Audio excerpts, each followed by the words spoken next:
else commands all the hosts of heaven? Who else could make every king bow down? Who else could whisper and darkness trembles? Only a holy God. What other beauty demands such praises? What other splendor outshines the sun? What other majesty rules with justice? Only a holy God. Come and behold Him, the one and the only. Cry out, sing holy, forever a holy God. Come and worship the holy God.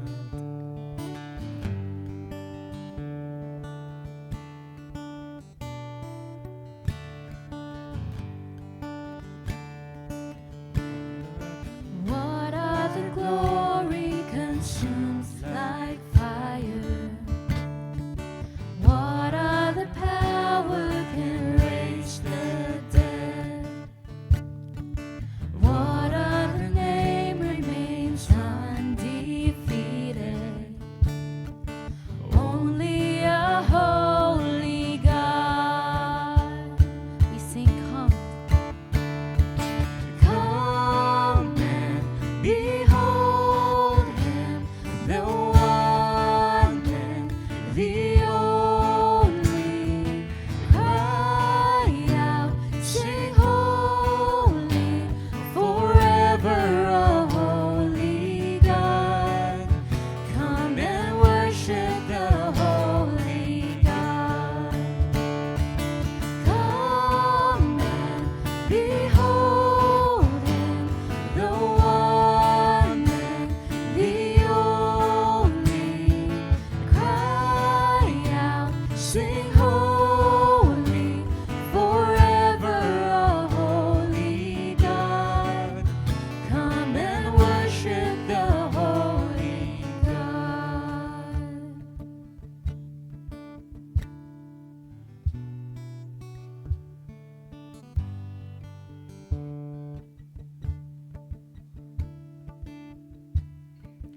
Who else could rescue me from my failure?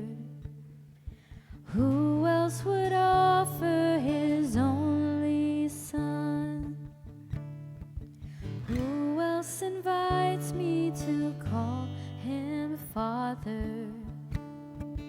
Only a holy God. Only my holy God. We sing, come. Come and behold Him, the one and the only. Cry out, sing holy, forever a holy God. Come and worship the holy God. Come and behold Him, the one and the only. Cry out, sing holy, forever a holy God.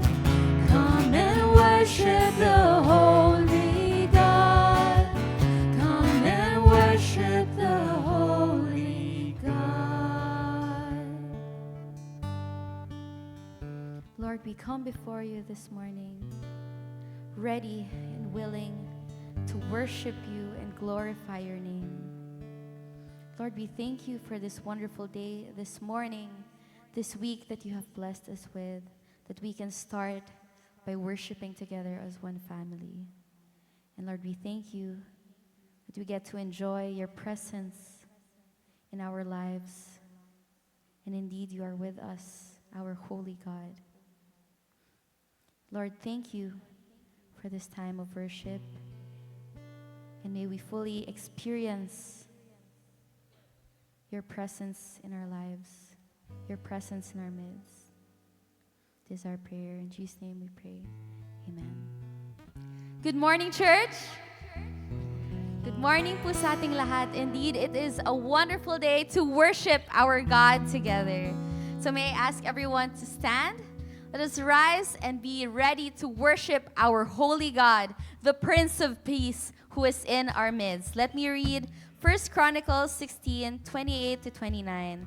Ascribe to the Lord, O families of the peoples. Ascribe to the Lord glory and strength. Ascribe to the Lord the glory due his name. Bring an offering and come before him. Worship the Lord in the splendor of his holiness. Let us worship our God together, and let's clap our hands, for we are worshiping a holy God, and he deserves our praises.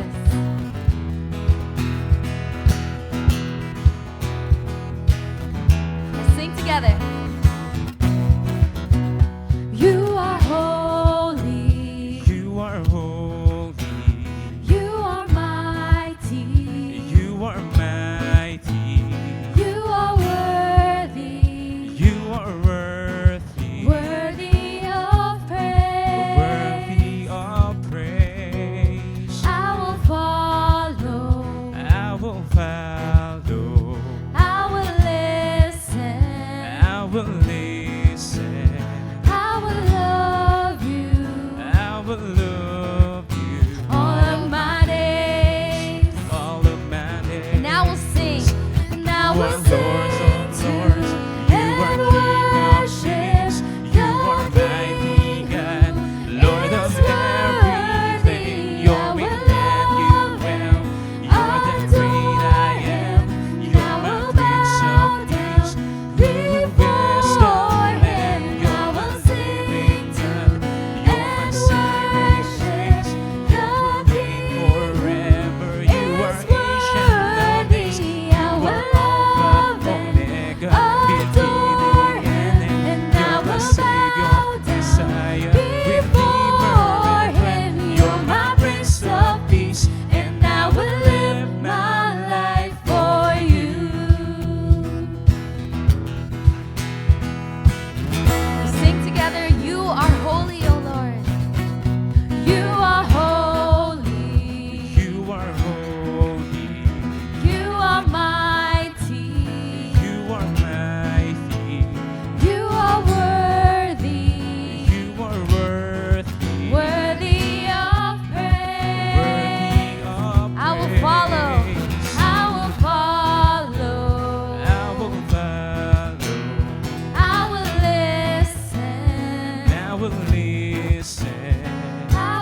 offering to our God.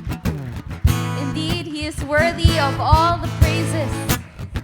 So church, let's continue to worship Him with joy and gladness in our spirits. For there is joy in the house of the Lord. Amen? Let's worship Him together. We worship the God who was. We worship the God who is. We worship the God who evermore will be. He opened the prison's doors. He parted the raging sea. My God, He holds the victory. There's joy in the house of the Lord. There's joy in the house of the Lord today. And we won't be quiet. We shout out your praise. There's joy in the house of the Lord. Our God is surely in this place. And we won't be quiet. We shout out your praise. Oh, oh, oh, oh, oh, oh, oh. We sing to the God. We sing to the God who heals. We sing to the God who saves. We sing to the God who always makes a way. 'Cause He hung upon that cross, then He rose up from that grave. My God still rolls souls away. There's joy in the house of the Lord. There's joy in the house of the Lord today. And we won't be quiet. We shout out your praise. There's joy in the house of the Lord.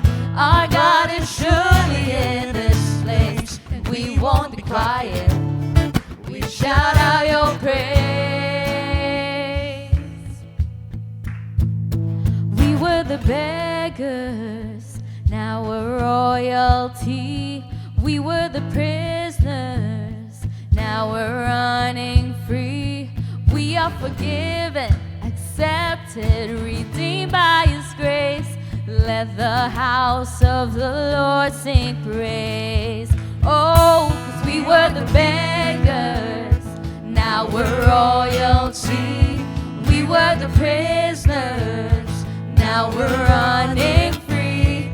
We are forgiven, accepted, redeemed by His grace. Let the house of the Lord sing praise. There's joy in the house of the Lord. There's joy in the house of the Lord today. And we won't be quiet. We shout out your praise. There's joy in the house of the Lord. Our God is surely in this place. And we won't be quiet. There is joy. We shout out your praise. There's joy in the house of the Lord. There's joy in the house of the Lord today. And we won't be quiet. We shout out your praise. There's joy in the house of the Lord. Our God is surely in this place. And we won't be quiet. We shout out your praise. Oh, oh, oh, oh, oh, oh.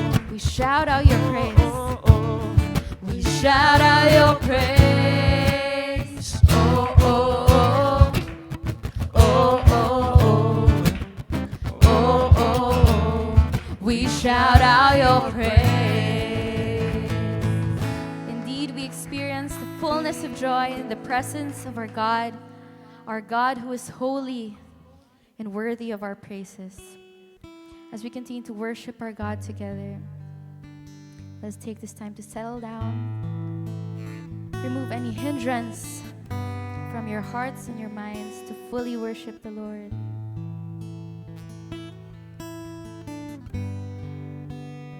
Purihin natin ang Panginoon sama-sama, pagkat mapalad ang bayan na sinisimba, pinupuri ang ating Diyos.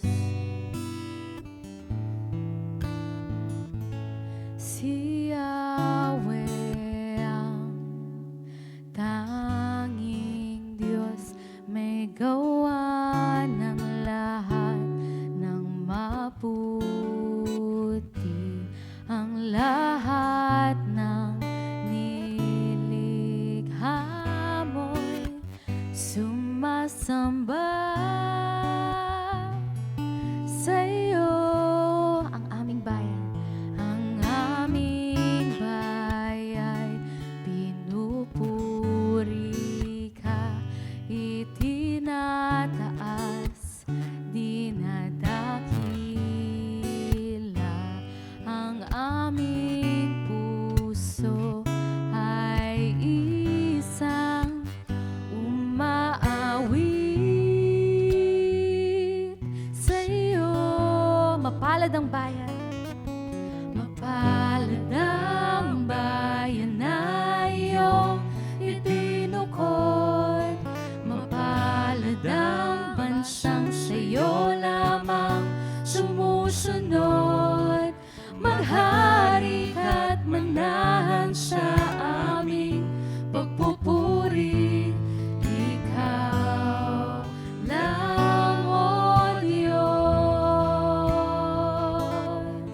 gawa ng lahat ng mabuti,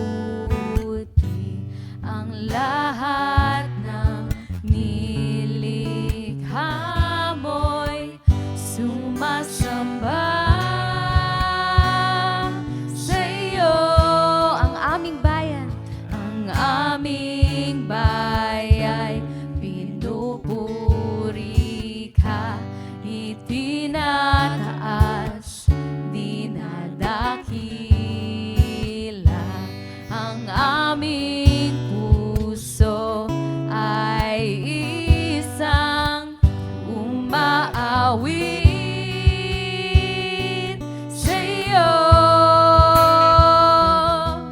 Mapalad ang bayan na iyong ibinukod, mapalad ang bansang sa'yo lamang sumusunod. Maghari ka't manahan sa aming pagpupuri, ikaw lang, O Diyos.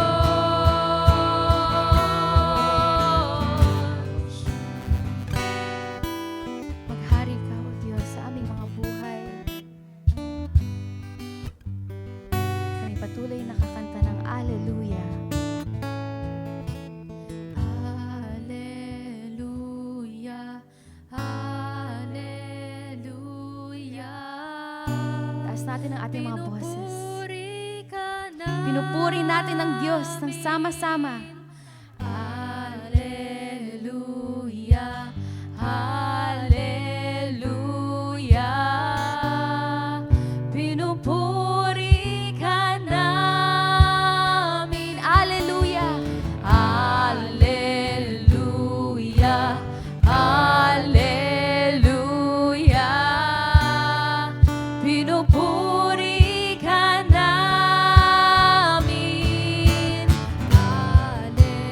Alleluia, Alleluia. Pinupuri ka namin. Mapalad ang bayan na iyong ibinukod, mapalad ang bansang sa'yo lamang sumusunod. Maghari at manahan sa aming pagpupuri, ikaw lang, O Diyos. Mapalad ang bayan, mapalad ang bayan na iyong ibinukod, mapalad ang bansang sa'yo lamang sumusunod.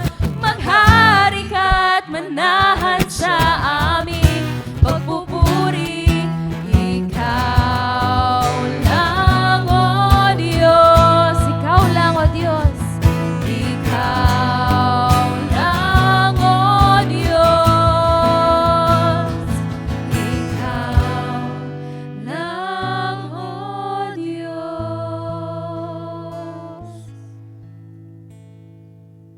Ikaw lang, O Diyos, ang maghari sa aming mga buhay, puso't isipan.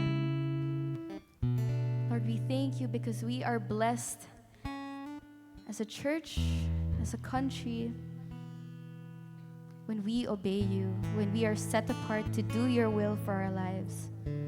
And Lord, this begins with our personal obedience in what you have shown us personally. So Lord, we continue to worship you. And as we sing this next song, help us live out the truth of these lyrics. Lord, we are ready to do your will for us. Refine us and purify us. Church, let's continue to worship our God together. Purify my heart. Let me be as gold and precious silver. Purify my heart. Let me be as gold. We sing together.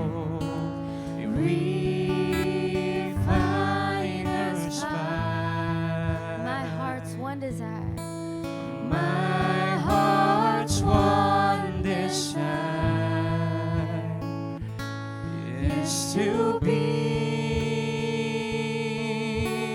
holy, set apart for you, Lord.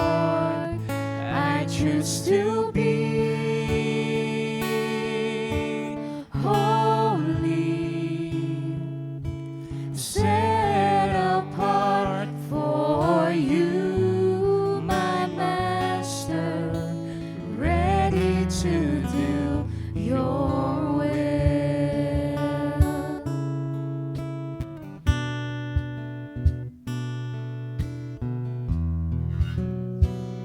Oh Lord, purify us.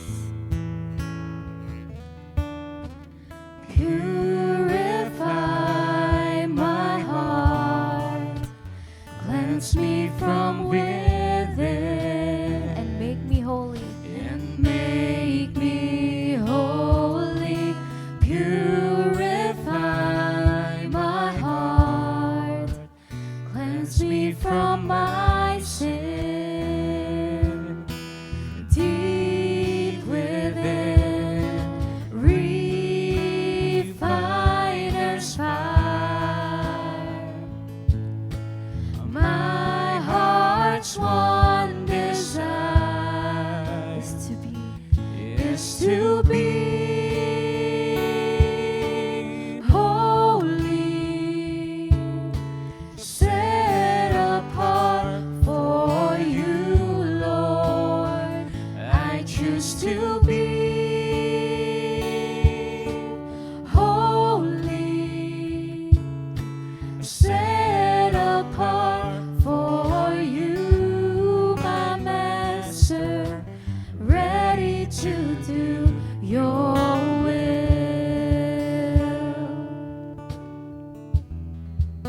Lord, we lay at your feet the things that distract us, the things that distract and hinder what you want for us to accomplish. Lord, we come before you this morning and we want to do your will against the desires of our flesh, O Lord. Our desire with our hearts is to worship you. Help us, O Lord. Enable us and strengthen us to do your will for us. This is our prayer, our desire of our hearts. We sing together, Refiner. Refiner's fire. My heart's one desire. My heart's one desire is to be holy, set apart for you, Lord.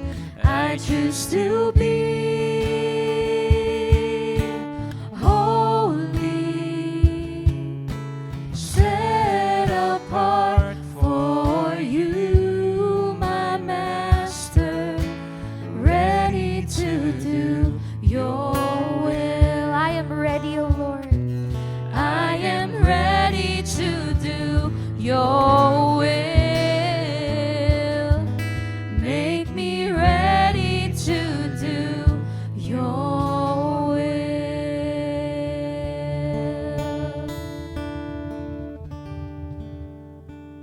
Let's give a clap offering to our God. Lord God, we thank you for this precious moment to gather in your holy presence. Lord, you are holy, mighty, and worthy of all our praise.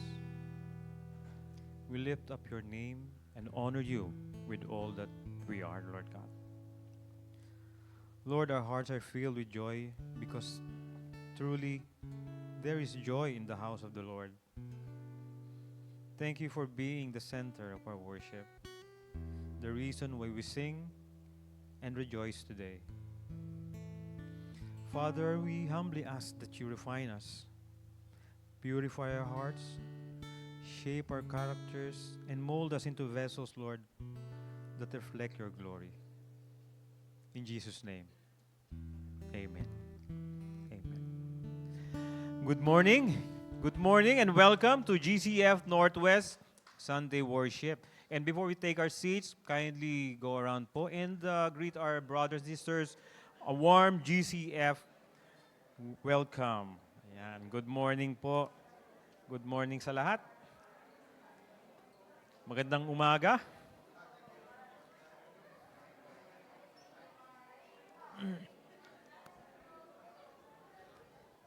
Good morning.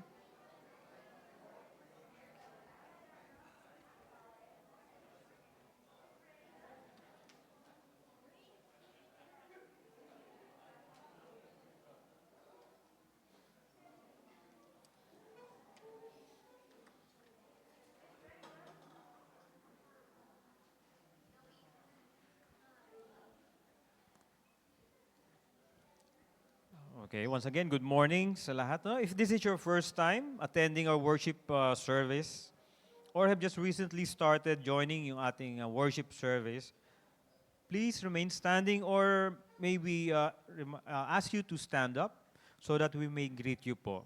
Meron po bang mga newcomers? Kindly stand up po. Oh, meron. Thank you. Thank you for joining us. Thank you po. And to our family members who are near them, kindly extend our warm GCF Northwest greeting po sa inyo, sa kanila. Welcome po ulit, brothers. Okay. Moving on for some announcements. We will be having our sports fellowship on October 5. This is today at 3:30 p.m. Sa third floor po yan. And we will be playing pickleball po. Again, we can still invite yung ating mga friends, mga kaibigan natin na mahilig o kung sino pwede nating invite to join us for fellowship and pickleball. Okay. We invite also our young adults to join us to join our YA Table Talk on October 11. Sa Sabado po ito at 1:30 p.m. Topic is counterculture. Okay? We will have coffee, tea, and snacks, and now we talk about how young adults can live a Christ-centered life amidst our compromised culture. Also, after our YA Table Talk, we invite our youth and young adults to our Next Gen Sports Fellowship happening immediately at 4 p.m. naman po. Okay. Okay, moving on. We would like to announce this year's official nominees for our upcoming church leader selection for 2026. Okay, for Deacon, Deaconess Sister Jennifer Dulay. Ayan, palakpakan po natin. Sister. She's an active member of the Home Growth Group led by Deacon Arnold and has been serving in the Kids Connect ministry since October 2024. We've seen her consistent heart for serving others and the Lord. Ayan. And for elder, si Brother Arvin Makaspak naman po. Okay? Si Brother Arvin is a former elder and currently part of the Gig Growth Group. He serves there as co-leader with Pastor Jem. He was officially sent out by GCF Northwest as missionary to Davao, where he served with his family for 7 years. Okay. He's been deeply involved in disciple-making in Davao and beyond. After his missionary, he took a 1-year sabbatical which ended last August. For the election, we'll be having our election, and we have prepared ballots for on-site and yung QR link for online elections po. Now, please be reminded that only bona fide members of GCF Northwest are qualified to participate. Okay. So for October, ayan po, naka-flash po yung mga celebrants natin for October. So palakpakan po natin. Let me just run down. Si Pam Young, October 5, today. Happy birthday, Pam. Ngayon yan. Si Ethan C. Rhys Yangat, happy birthday. Abby Agoncillo, Elder Yuli Tabihe, Ramon Ortega, and si Sister Marion C. Happy birthday po sa inyo lahat. Alright. Palakpakan natin. And moving on, meron bang, alright, wala tayong mga nag-celebrate ng anniversary or wedding anniversary. Let's continue to worship the Lord by giving our tithes and offering. Let me just read Proverbs 11:25 from English Standard Version. Whoever brings blessings will be enriched, and the one who waters will himself be watered. Yan. Ulitin ko. Whoever brings blessings will be enriched, and one who waters will himself be watered. So this proverb highlights the principle of generosity, suggesting that those who give and provide for others, whether financially, emotionally, physically, will experience blessings and renewal in their own lives. So just as the Lord provides, yung mga blessings niya sa atin. Ayun. The bank account details are flashed on the screen, as well as the QR codes. And you may transfer our bank accounts or you may use the envelopes meron po provided sa mga giving boxes natin, which have designated slots at the bottom. And please be informed that our church GCash account is suspended until further notice. So in the meantime, you may continue to give tithes and offerings through cash, check, or you may deposit fund transfer to our bank accounts in PS Bank and Union Bank, yung naka-flash po kanina. Please join me in praying. Lord God, we come before you with hearts full of gratitude, acknowledging that every good and perfect gift comes from you. Lord, as we give our tithes, may our generosity reflect your heart. Lord, we pray that these gifts would be used to bless others and bring hope to those in need. In Jesus' name, amen. You may now give your tithes and offerings to the Lord.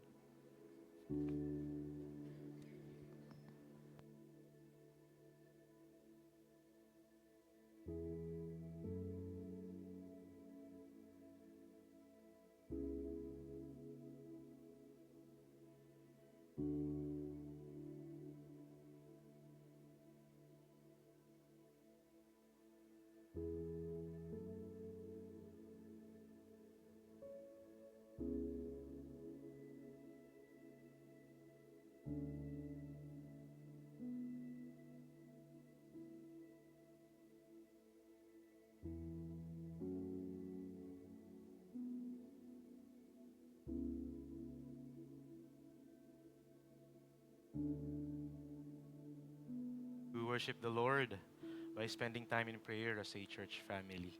So may I invite all our leaders to please stand and go to the nearest aisle. Ang atin pong mga leaders, they are all here and we are all here ready to journey with you mga kapatid. So if you have any prayer requests or any prayer concerns, please don't hesitate to stand, and one of our leaders are ready to pray for you and rejoice with you kung meron po kayong mga praises and thanksgiving. So let's take this time to pray. And for those who choose to remain seated, we can also take this time to commune with the Lord. Let us ask Him to prepare our hearts for His message for us today.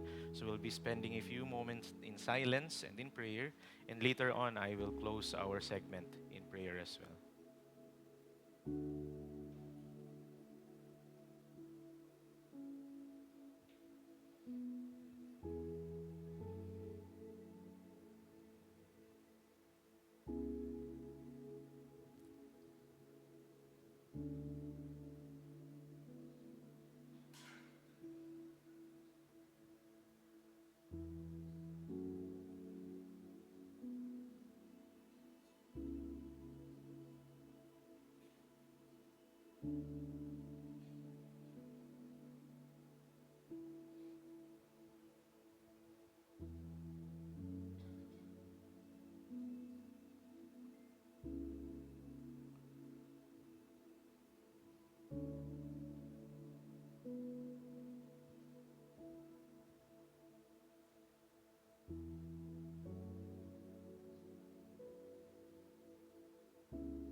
Lord, we thank you for giving us this opportunity, this privilege to journey with each other.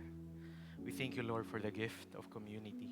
We thank you, Lord, for the gift of being in a church. And we are reminded that we are not to go alone in this race, in this journey, for you have designed us to belong into the community. So, Lord, we thank you, for we know that as we experience challenges, crisis in life, we know that you are with us and you will bring people alongside us to journey with us. Kaya salamat, Panginoon, for this time of prayer as a church family. Lord, we entrust to you all these things because we know that you are the God who is sovereign, you are the God who's in control, and you are the God who knows our hearts, our cares, our concerns. And surely you will provide for everything that we need. May it be finances, physical strength, emotional stability, mental strength. Lord, we know that you will provide for everything that we need because you are faithful over God's house and we are God's house. So, Lord, we pray that may be honored and glorified in our midst at this time that we express our prayer concerns. All these things we pray in Jesus' name. Amen. Amen.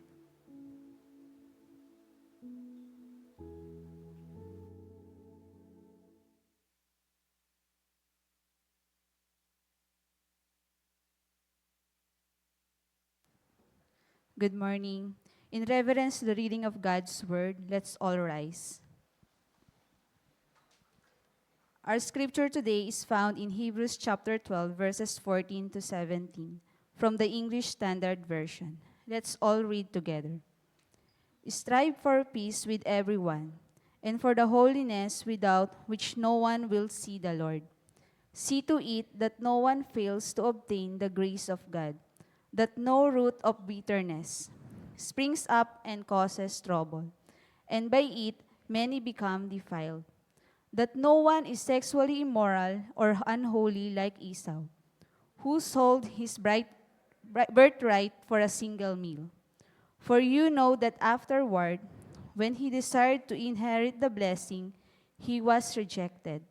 For he found no chance to repent, though he sought it with tears. May the Lord add his blessing upon the reading of his word. You may now be seated. Let us prepare our hearts as we listen to God's word through his messenger, Pastor Revin Vasalio.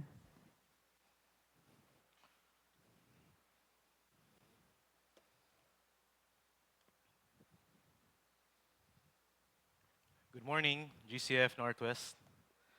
Magandang umaga po sa inyo. To our guests, welcome po sa aming simbahan. Naalala ko po, kasama namin kayo sa NDC Davao. And I'm Pastor Rev.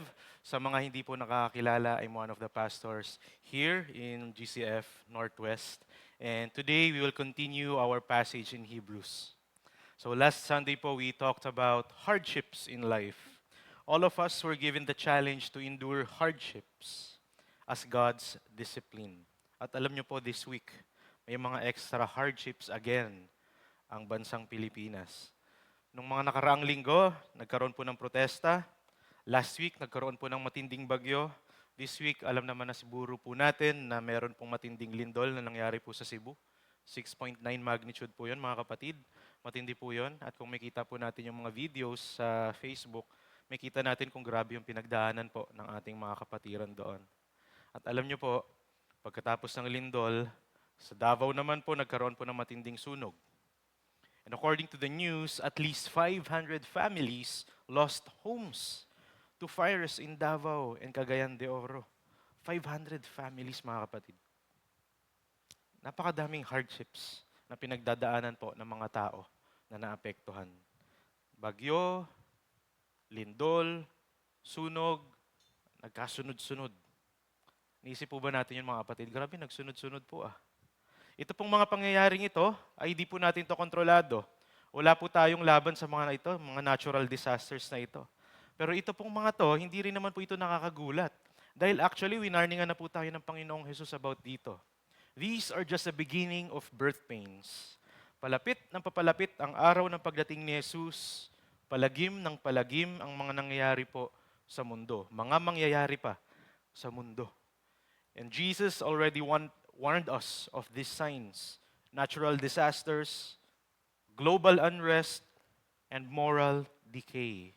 Natural disasters, typhoons, fires, earthquakes, global unrest, wars between and within nations, sa Morocco, Indonesia, Nepal, Pakistan. May mga protests po na nangyayari. At ganoon din naman po sa atin pong bansa, global unrest. And lastly, moral decay. I think, alam na po natin to, hindi ko na kailangan i-describe. Kahit saan po tayo tumingin, palala po ng palala ang sistema po ng mundo.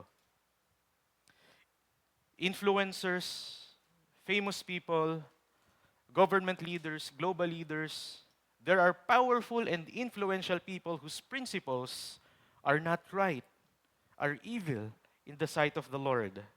So mga kapatid, ganito na po ang estado ng ating mundo. Everywhere we look, there are conflicts, there are compromises, there are corruption. And when I say corruption, hindi lang po yan tungkol sa pera or power abuse. Corruption is the defilement of our heart, our minds. Conflict, yan po yung nakikita natin externally.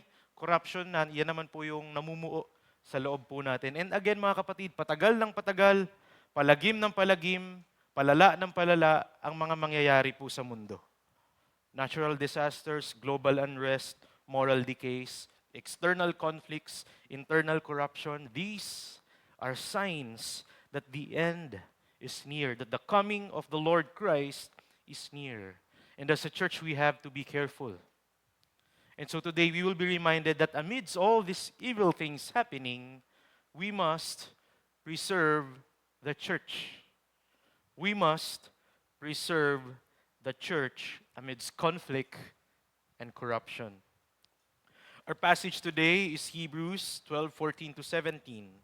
And the main exhortation in Hebrews 12, kung matatandaan po natin, 2 weeks ago na diniscuss po ni Pastor Jem, is to run the race with endurance. Yun po yung main exhortation. Now, the practical steps or the more specific instructions can be found in our passage today. At ito po yung idea. We run the race with endurance, pero hindi po tayo nag-iisa. We run the race with endurance together with our fellow believers. Hindi po tayo pwedeng mag-isa tumakbo sa karera. Dapat ay sama-sama po tayo. So to give you an outline of Hebrews 12:14-17, ito po yung simplified outline niya. Pwede po natin niyang mahati sa dalawa. And the whole 14-17, these are instructions to Jewish believers. Mga Jewish believers po ang kausap. So una, verse 14, yung isang instruction po sa kanila, they must pursue peace and holiness, for without holiness, no one will see the Lord. Second part, they must watch over one another so that none fall short of God's grace, stir up trouble, and become immoral like Esau.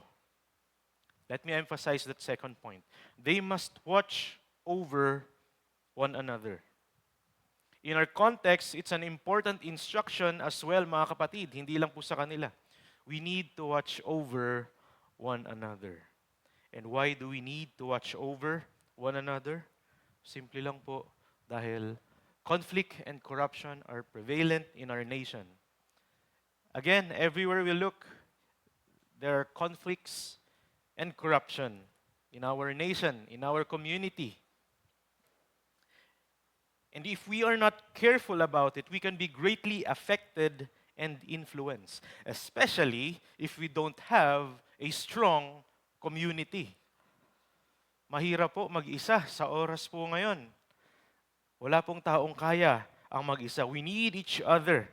Kung mag-isa lang po tayo, we can be greatly influenced by conflicts and corruptions and compromises. And that is the reason why we need to watch over one another. We need to watch over each other and church, especially the next generation. One thing I learned in one of the sessions in the IDMC is that the world is waging war against the next generation. At yung war po na ito, it is called a quiet war. The world is waging a quiet war with the next generation. Pastor Edmund Chan, tinest niya po si ChatGPT. Tinest niya kung gaano katalino. Ito po yung tanong niya. If you were the devil, how would you destroy young minds without them knowing it? If you were the devil, how would you destroy young minds without them knowing it? Here's the edited version based on the answer of ChatGPT. The Quiet War. There was once a dark and ancient spirit. He ruled a nefarious kingdom as the Dark Lord. The Dark Lord called a secret meeting with his chief demons, who are tempters of the souls and architects of ruin, to lay out a demonic scheme, how to destroy the next generation without them even knowing it. His destructive master plan outlined 7 major strategies. The first one, make pleasure the highest goal. Feed them entertainment and endless content. Movies, music, memes, and games. Endless scrolling. Not all of it evil, just enough to keep them distracted. For distracted minds are easier to control. Let them feel good and never ask why they feel so empty. The second strategy, destroy the idea of absolute truth. Make them allergic to absolutes. Undermine the Bible. Promote the idea that the Bible is outdated, oppressive, or simply irrelevant. Convince them that truth is relative, that there is no such thing as right or wrong, just what's right for me. Teach them that truth is a vibe, not a foundation. Once truth becomes fluid, conviction dies and confusion thrives. Third, redefine identity. Detach identity from God. Encourage them to build their identity on shaky ground: appearance, sexuality, popularity, political affiliation, achievements, or trauma. Anything except the image of God. For if they don't know whose they are, they'll neither know who they are nor the purpose of which they exist. Fourth strategy, normalize busyness and burnout. Fill their schedules with so much that there's no room to deepen the soul. Busyness teaches them to numb their pain rather than heal it.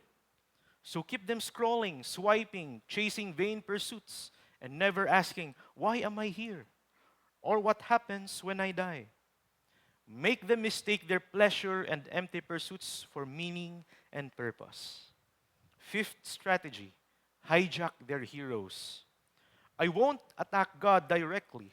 I would simply darken minds to mistake Him as irrelevant, unfashionable, or boring. I would then elevate influencers, celebrities, social media personalities who promote vanity, materialism, and self-worship. And I would cause moral failures, divisions, and scandals in the church. For if I can shatter their trust in godly authority, I can leave them leaderless, self-absorbed, and vulnerable. Sixth strategy, break the family. I would launch my arsenal of mass destruction upon the families, divide parents, promote divorce, make fatherhood a joke, make motherhood a prison sentence, make kids disrespect their parents, deceive, dismantle, destroy. For if I can dismantle the home front, I'll have those kids before they're even old enough to think critically. And when that happens, resistance is futile. Seventh strategy, trivialize sin as normal and righteousness as radical. Call evil good and good evil. Glamorize what the Bible calls sin. Make purity seem oppressive. Turn grace into permission. Portray hypocrisy as holiness. Pervert justice into revenge. And the best part is, they won't even see me coming. The room fell silent. The plan was perfect. And so it began, not with bombs, but with bandwidth. Not with blood, but with boredom. Not with chains, but with choice. And somewhere in the dark shadows, the Ancient One smiled. not because he was feared, but because he was forgotten.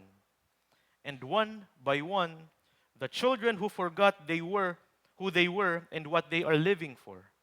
Their identity and purpose were smashed. They were entertained but empty, fed but starved, seen by everyone but lonely within themselves, victims of a quiet war. Mga kapatid, the world is waging a quiet war with the next generation. Kung di pa po natin nare-realize yan, daig pa po tayo ng AI. Alam ng ChatGPT. At mga kapatid, dapat maging aware din po tayo dito. If we just look around carefully, actually, we will see and confirm that the strategy of Satan is effective. The world's influence is so subtle but very strong and destructive. So church, we must be careful. Hindi lang po sa labas ng church posibleng mangyari yan. Even inside the church, conflicts and corruption may arise. And remember this reality, mga kapatid, at dapat mag-ingat po tayo dito. People who bring conflict and corruption creep into churches. Hindi halata. People who bring conflict and corruption creep into churches. Let's read Hebrews 12:15. Ang sabi po doon, see to it that no one fails to obtain the grace of God, that no root of bitterness springs up and causes trouble, and by it many become defiled. The author of Hebrews was talking to the community of Jewish believers. So bali grupo na po ng mga Kristiyano ito. At ang sabi niya, among you, be careful about the root of bitterness that may spring up and cause trouble and may lead to defilement. Mga kapatid, hindi lang po yun yung simpleng Kristiyanong bitter, nagtampo, at nag-cause ng gulo. Mas malalim po ang ibig sabihin niyan. At para mas maintindihan po natin yung passage, dapat alamin muna natin ano ba yung ibig sabihin ng root of bitterness. Bakit siya may quotation mark? Ano po ba yung root of bitterness na yan?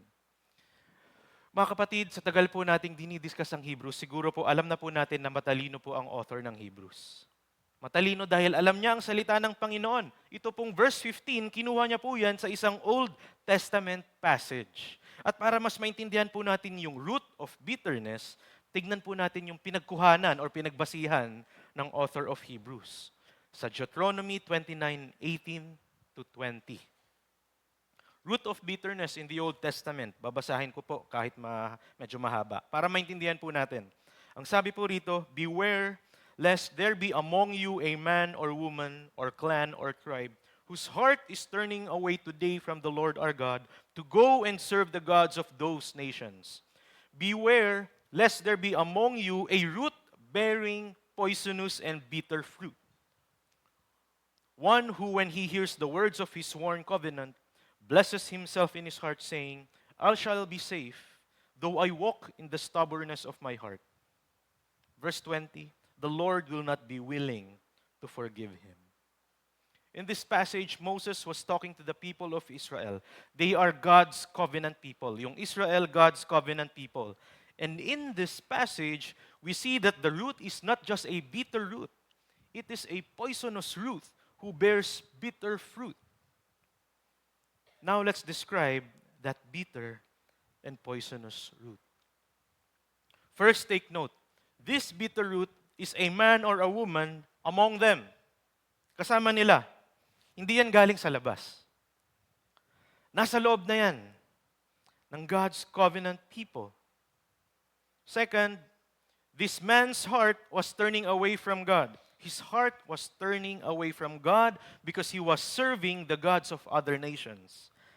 This man was worshiping idols. This man was clearly defying God's commandment not to serve other gods.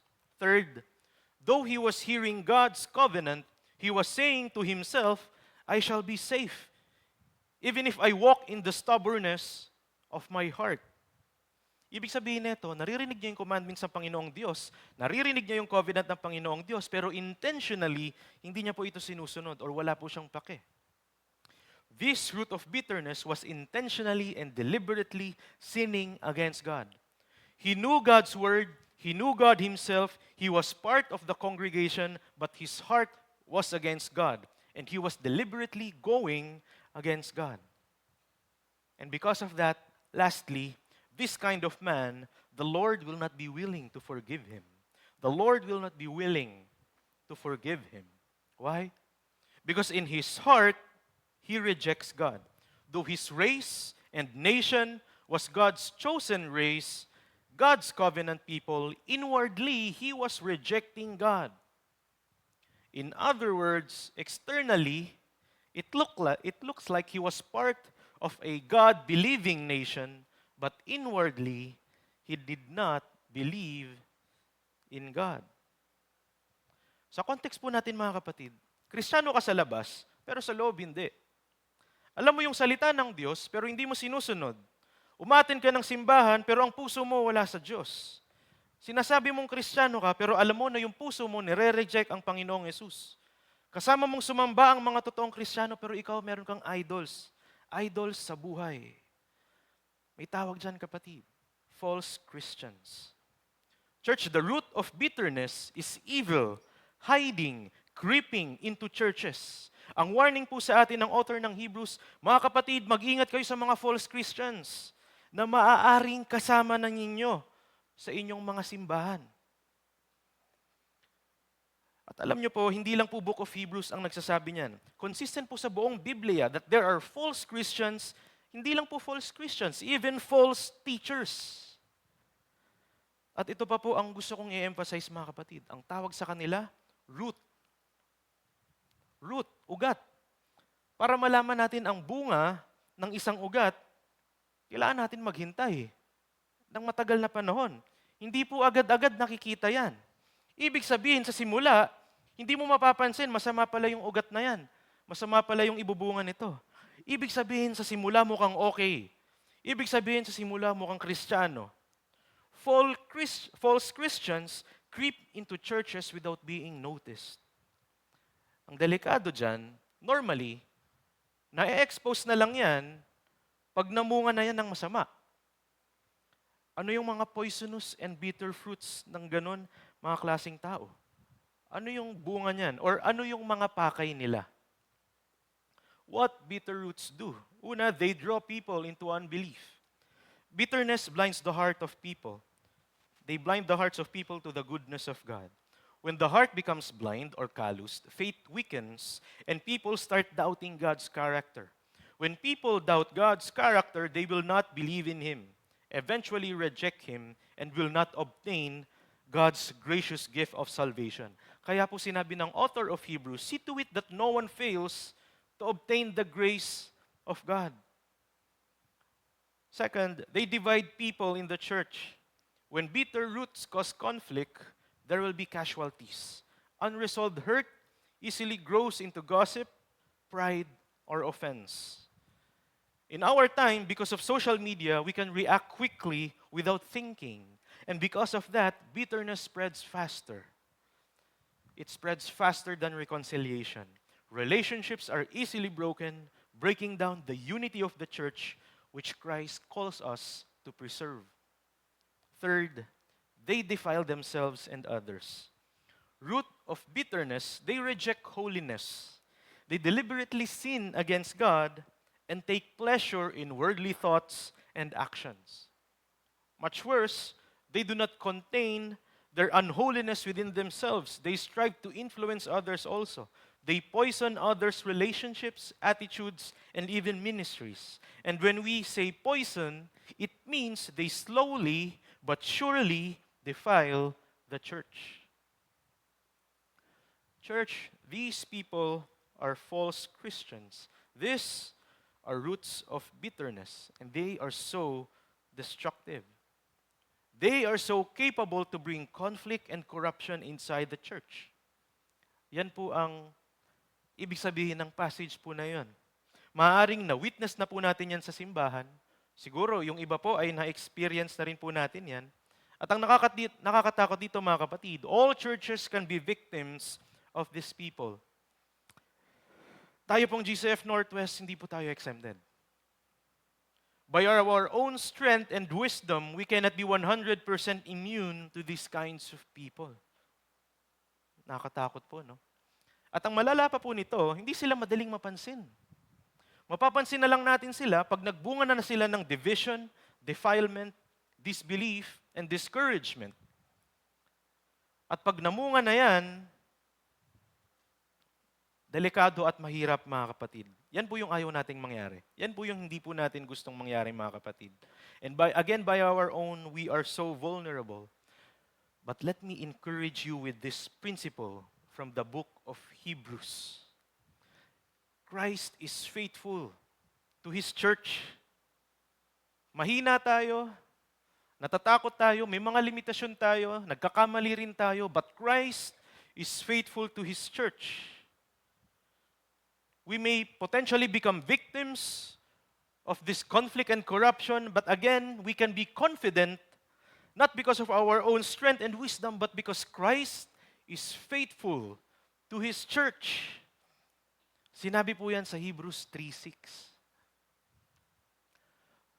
Christ is faithful over God's house as a son, and we are His house if indeed we hold fast our confidence and are boasting in our hope. Christ is faithful to the church. Christ is faithful to GCF Northwest. And you can only stand firm today because of Christ. Despite the challenges, conflict, and corruption GCF Northwest may have experienced in the past or in the future, we are still here today with overwhelming joy, passion, and hope only because of Christ. Christ is faithful to the church, and His faithfulness to His church was seen when He endured suffering and even death. Hebrews 12:2 reminds us that Jesus Christ endured the cross. He endured the most painful and shameful way to die. Para kanino? Para sa church. Para sa iyo, para sa akin. Hebrews 12:3 reminds us that Christ endured the persecutions from sinners. Mga kapatid, Christ is faithful to His church. Pinakita niya po yun. He endured suffering and death for the sake of the church, for the sake of those people who believe in Him, for your sake, for my sake. Ganyan po tayo kamahal ng ating Panginoong Jesus. Ganyan po kamahal ng ating Diyos ang Kanyang simbahan. We may be imperfect, we may be sinful, selfish, self-centered, and stubborn at times, but Christ continues to love us. He continues to be faithful to us, His church. Now, if Christ is faithful to His church, endured suffering and death for the sake of the church, then we too must be willing to endure for the sake of the church as well. So amidst conflict and corruption, outside and even inside our church, let us all commit, mga kapatid. Let us preserve the church.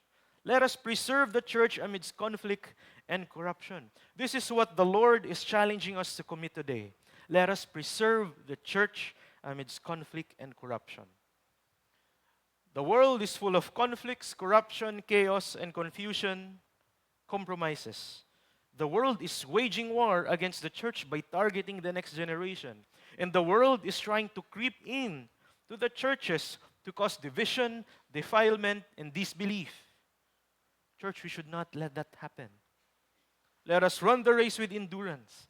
Let us look upon how Christ endured suffering and death. And let us preserve the church amidst conflict and corruption. Sa passage po natin, may kita po natin ang dalawang main instructions how we ought to preserve the church. First, personally, walk rightly with God and with people. Hebrews 12:14 says, strive for peace with everyone and for the holiness without which no one will see the Lord. Peace with everyone, it means being right with people. And holiness means being right with God. Holiness means being set apart for God. It means being pure. At again, yung author po ng Hebrews, ginamit niya yung mga salita po ni Kristo mismo na galing sa Matthew 5:8. Blessed are the pure in heart, for they shall see God. Blessed are the pure in heart, for they shall see God. We must pursue holiness so that we can enter into God's most holy presence. And to pursue holiness, mga kapatid, we must be set apart for God. Huwag po tayong makikisama sa kamunduhan. So again, first instruction, personally, walk rightly with God and with people. Second, corporately, as a church, watch diligently over God's people. From verses 15 to 16, ang sabi po doon, see to it that no one fails to obtain the grace of God, that no root of bitterness springs up and cause trouble, and by it many become defiled, that no one is sexually immoral or unholy like Esau. Yung words po na see to it sa pinakasimula, sa original Greek word niyan, it means to oversee. Oversee. In this passage, it means to watch over one another. Bantayan po natin ang bawat isa. And in our passage, we see three things to watch over with one another. Ensure none are drifting into unbelief. Ensure none are dividing the church. Ensure none are defiling themselves. Church, from now on, let's be aware and be alert about these things. Pag may taong naliligaw ng landas, reach out. Pag may taong mukhang nagdi-divide ng church, rebuke. Kung merong dinidefile ang sarili ng kamunduhan, rebuke, then restore. From now on, let's watch over one another. But let me just give you a strong warning against the third one, defilement. In our passage today, after talking about the danger of defilement in verse 15, the author of Hebrews gave us an example. Again, from the Old Testament, from the Word of God. Binigyan niya tayo ng example. From verses 16 to 17, and he used the life of Esau. He explained that defilement means trading eternal blessings for temporal pleasures. May bago po tayong definition ng defilement. Warning against defilement, trading eternal blessings for temporal pleasures. Let's read Hebrews 12:16 to 17. See that no one is sexually immoral or unholy like Esau, who sold his birthright for a single meal.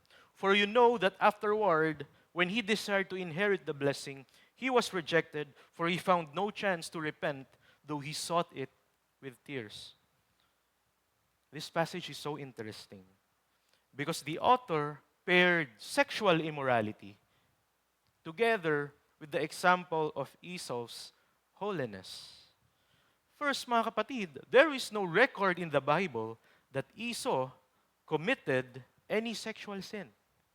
So bakit pinares ang sexual immorality sa buhay ni Esau? Ganito yan, mga kapatid.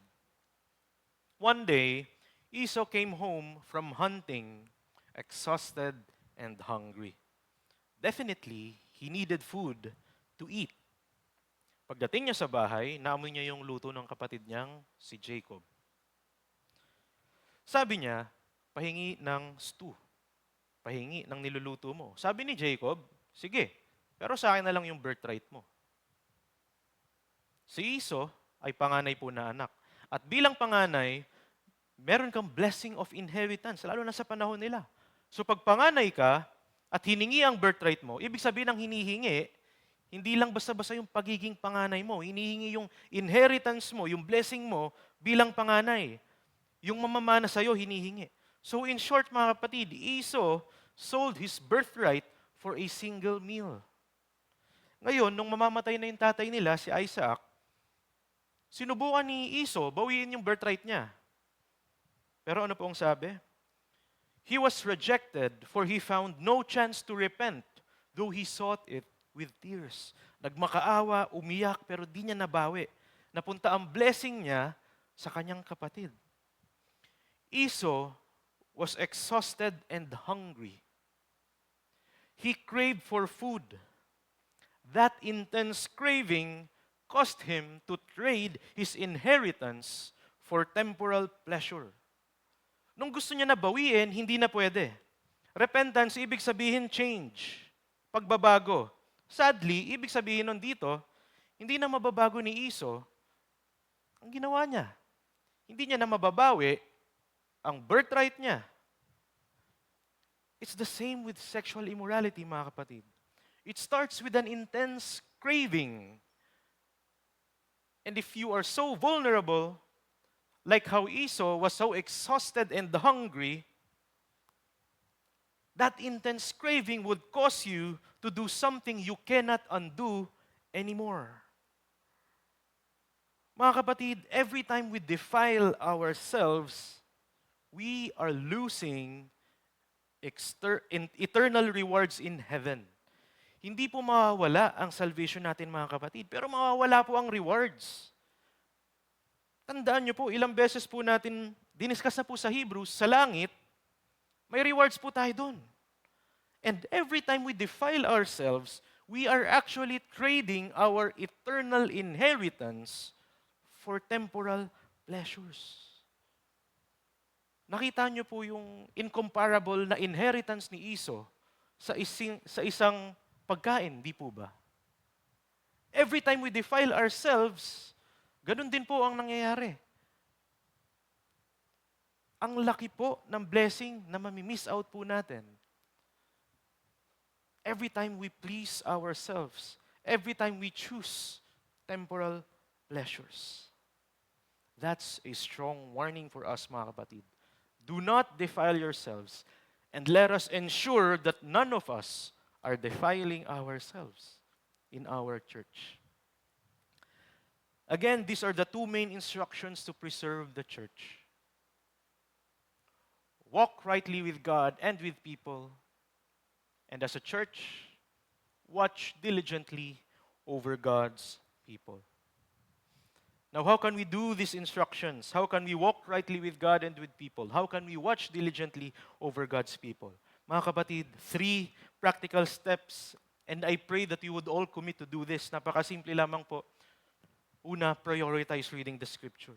The author of Hebrews used the Old Testament and the words of Christ to exhort the Jewish believers. So, church, it is a good reminder for us to be deeply rooted and firmly grounded in the Scripture.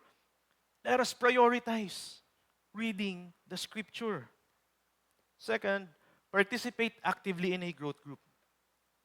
Aside from our families, the first group of people that will journey with us is our growth groups. So mga kapatid, kung wala pa po kayong growth group, sumali po kayo sa isa. We are not to run this race alone. And if you want to join, please approach our leaders, staff, and pastors. And don't just join a growth group.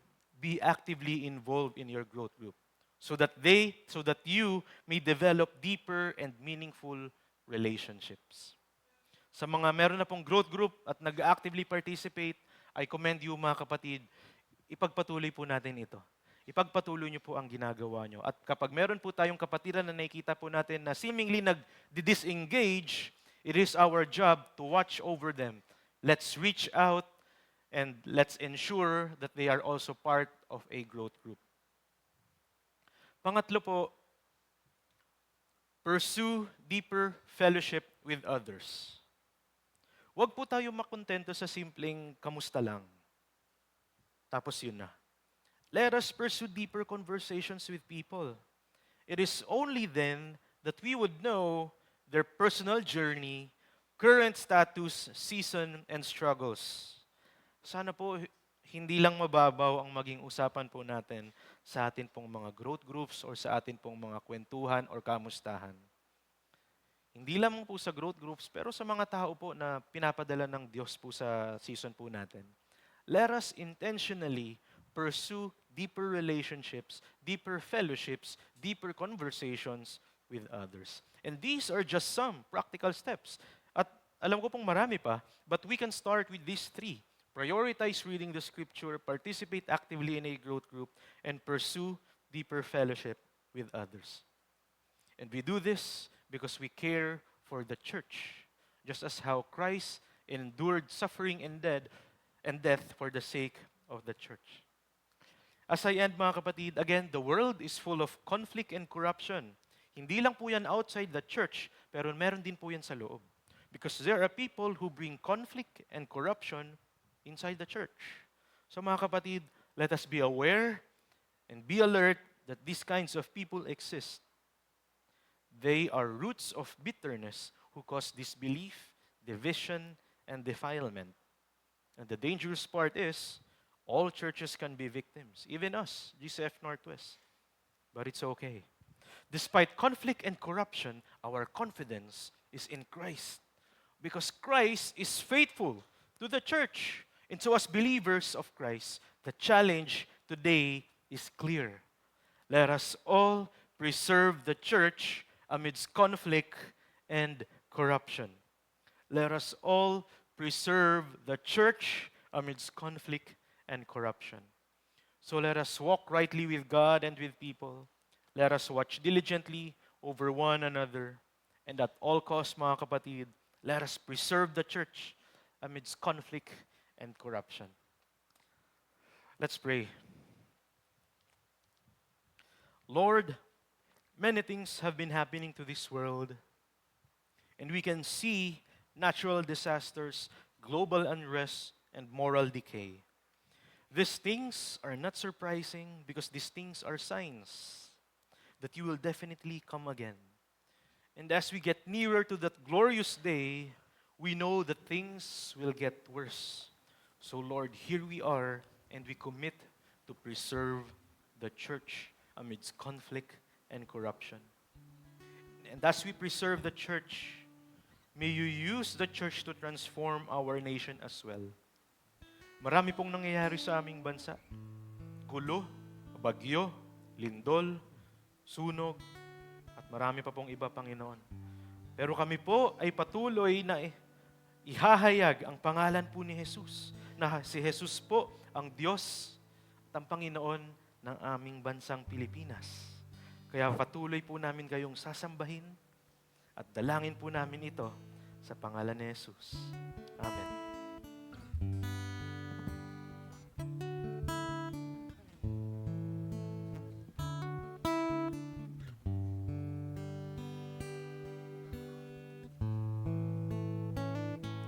Si Yahweh ang tanging Diyos, may gawa ng lahat ng mabuti. Ang lahat ng nilikha mo'y sumasamba sa'yo. Ang aming bayay pinupuri ka, itinataas, dinadakila. Ang lahat ng nilikha mo'y sumasamba sa'yo. Mapalad ang bayan na iyong ibinukod. Mapalad ang bansang sa'yo lamang sumusunod. Maghari ka't manahan sa aming pagpupuri.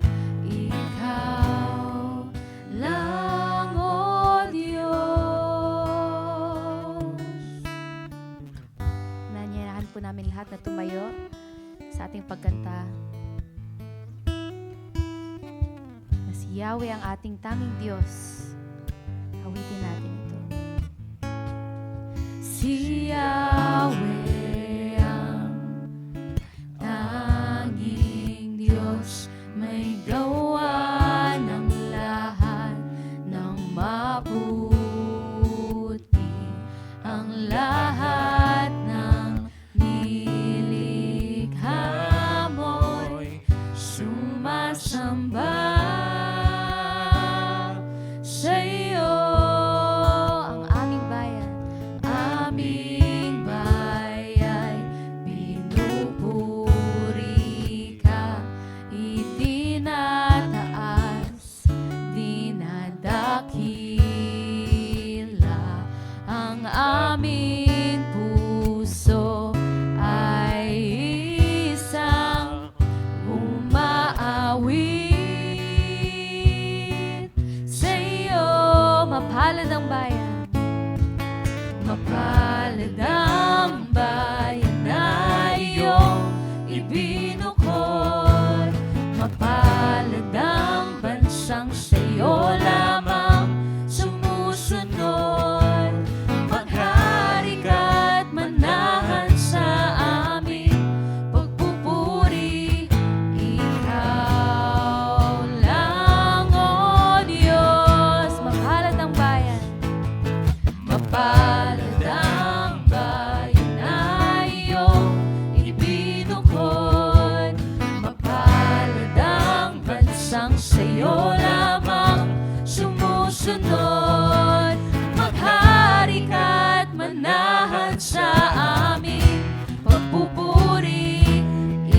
us continue to declare, proclaim with all our hearts that Christ is the Lord of our nation, the Philippines. Amidst conflict and corruption, let us pursue peace with God and with our fellow countrymen. But let us start with ourselves and in our church, GCF Northwest. Brothers and sisters, let us preserve the church. Let me conclude our time with a benediction. May the Lord make us a church that strives for peace with everyone and walks in the holiness that allows us to see God. By the Spirit's empowerment, may we see to it that no one falls to obtain the grace of God, that no root of bitterness springs up and causes trouble, and that no one becomes defiled. May we be instruments of His peace and purity, and may the God of grace keep us steadfast until the day we see Him in glory, and all people will say, Amen, amen, amen, amen. Let's praise the Lord. You are Lord.